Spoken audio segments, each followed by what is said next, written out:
ले जाते हैं और मुखिया भी चला जाता है। अनुराधा को राकेश का जवाब बिल्कुल भी पसंद नहीं आता। वो गुस्से से पैर पटकती हुई अपने घर पर आ जाती है।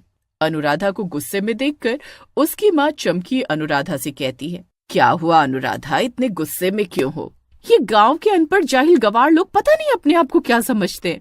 तभी वहाँ पर अनुराधा के पिता सुखिया आ जाते हैं और गुस्से से अपनी बेटी अनुराधा से बोलता है, अनुराधा, तुम्हें गांव के लोगों को अनपढ़ और जाहिल कहने का कोई अधिकार नहीं है। तुम खेती के बारे में जानती क्या हो? देखिए पिताजी, मैं एक शहर से पढ़कर आई हूँ। रहा सवाल खेती के बारे में जानने का, तो अब मैं खेत में वो उगाकर दिखाऊंगी जिसकी कोई कल्पना भी नहीं कर सकता। इतना बोलकर अनुराधा वहाँ से चली जाती है। उस दिन के बाद अनुराधा गहरी सोच में डूब जाती है कि आखिर खेत में ऐसा क्या उगाया जाए जिससे उसका नाम हो जाए। कुछ दिन बाद अनुराधा के दिमाग में एक विचार आता है और वो अपने आप से कहती है, हाँ, अगर खेत में बर्गर उगाए जाए तो फिर मेरा पूरे वर्ल्ड में नाम हो जाएगा।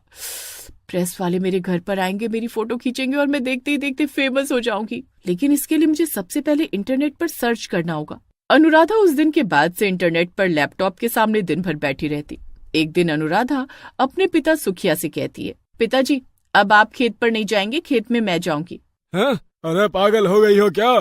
तुम खेत में जाकर क्या करोगी? पिताजी, मैं खेत में बर्गर को उगाऊंगी और सारी दुनिया को चौंका दूंगी। इतना बोलकर अनुराधा अपने घर से बाहर निकल जाती है। अनुराधा कुछ दूर जाती है कि तभी उसे गांव के युवक लल्लन और बिल्लू मिल जाते हैं।